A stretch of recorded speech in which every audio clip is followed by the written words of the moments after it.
Yeah, Genesis Robinson, Executive Director of Equal Ground Education Fund and Equal Ground Action Fund.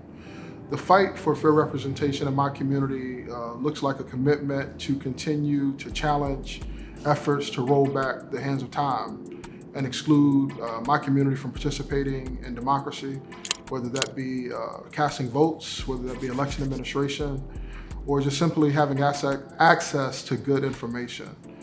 There's a lot of mis and disinformation that's prevalent in our community, and being engaged in that fight looks like engaging on all those fronts.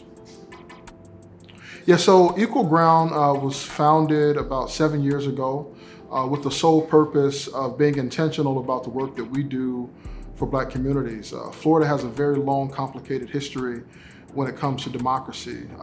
Post-Reconstruction, it was 100 years before another Black person was elected to serve in the United States Congress. And so over 100 years in a state as large as Florida with such a diverse population, we did not have Black representation. And so we've been engaged in this fight since our existence, standing on the front lines, making sure that we're advocating for fair districts, for representation. In 2022, we were one of the plaintiffs in litigation where we sued Ron DeSantis and the Florida legislature because they decimated Black representation. Florida had 4 seats guaranteed to elect a Black person to Congress, and they cut that down to 2. And so that was a problem for us because despite population growth within the Black community, where there's over 4 million Black folks who live in Florida, we now have less representation than we did 30 years ago. And so that's a real problem. And so we have been committed to that fight. And then here again, with the most recent redistricting challenge, we've been a convener of other organizations and folks, really, leaning in and making sure that we lift our voices to let folks know that this is a violation, not only of the Constitution, but of decency, of doing the right thing to ensure that everybody has a seat at the table. Well, a democracy, the notion of democracy is the belief that everybody has a seat at the table. And when we do things to exclude people from having an opportunity to use their voice and use their power, we're not true to the call of democracy. And so we just want America to be what it said it wanted to be. We didn't create this experiment of democracy. We didn't create this country, this notion. And so here we are as a country celebrating 250 years, yet we still continue to see attacks on representation, on fair access to the ballot box, on affordability, on access to affordable health care and education, a whole cadre of different things that impact our communities. And so we know that when we're at the table, we have a say in how those decisions play out, because we live in a representative democracy, right? We don't get the opportunity to go and cast votes, every day on those issues. We elect people who take our concerns to the legislature and they vote on our behalf. And if we don't have a chance to fairly select and choose who those people are, then we lose.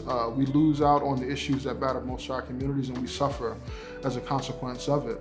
And so it's important to us that we always protect access to the ballot box. Whether people choose to exercise the franchise or not, that's their right.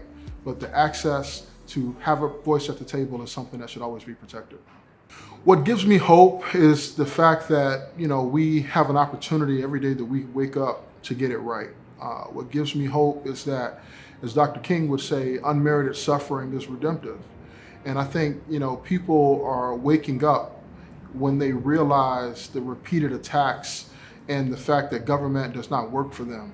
It awakes something in people to say, I have to do something about this. And so knowing that there are spaces and organizations like Solve, Equal Ground, Alabama Values, who are still pulling people together despite all that we see, and we're still waking up every day trying to make a difference, is a reason to be hopeful, because every day we're working towards creating a better future for everybody.